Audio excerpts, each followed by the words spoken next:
Thank you, Mr. Speaker. It is my honor today, as with every day in this body, to rise on behalf of my constituents in House District 100 from Missoula, Montana, who elected me to be their representative in the People's House. Today, I rise in defense of those constituents, of my community, and of democracy itself. Last week, I spoke on the governor's amendments to Senate Bill 99, which banned gender-affirming care.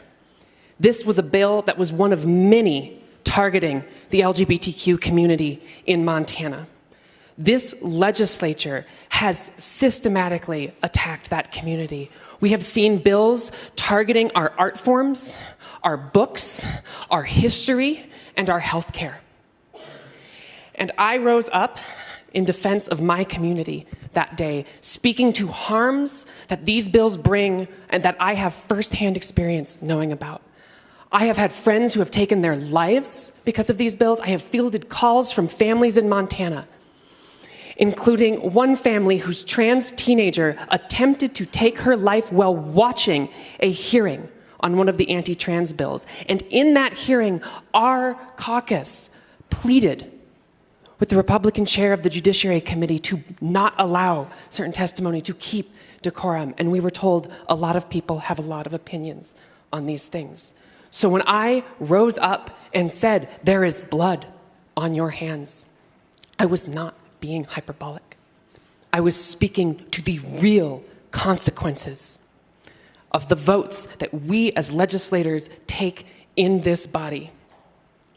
And when the Speaker asks me to apologize, what he is, on behalf of decorum, what he is really asking me to do is be silent when my community is facing bills that get us killed.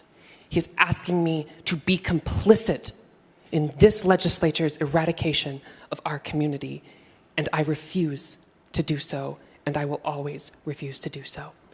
I would also say that if you use decorum to silence people who hold you accountable, then in the name of all you are doing is using decorum as a tool of oppression. Additionally, when the Speaker disallowed me to speak, what he was doing is taking away the voices of the 11,000 Montanans who elected me to speak on their behalf. And when I continued to not be recognized, what my constituents in my community did is came here and said, that is our voice in this body. Let her speak. Let her speak. And when the Speaker gavelled down the people demanding that democracy work, demanding that their representative be heard, when he gavelled down, what he was doing is driving a nail in the coffin of democracy. But you cannot kill democracy that easily. And that is why they kept chanting, let her speak. And why I raised my microphone to amplify their voices, to make sure that the people who elected me here are heard. And that when this body seeks to pass bills that harm our community, that get us killed, that this body is held accountable for those actions. I'm not sure what comes next here, but what I will say is I will do what I have always done. I will rise in support of my community. I will take the hard and moral choice and stand up in defense of the people who elected me to do so and the people in our communities. And I will say I'm grateful for those who stood up in defense of democracy on Monday. And I will also say that I hear everyone. I hear my constituents. I hear your constituents who say thank you for standing up.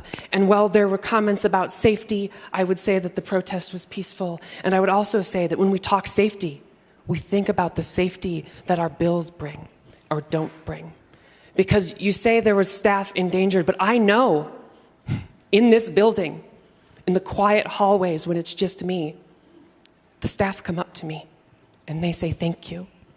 They say thank you for defending our community because they have loved ones who these bills attack, who these bills hurt. And I will always stand up for them, and I will always, no matter what happens today, stand up for democracy in the state of Montana. Thank you.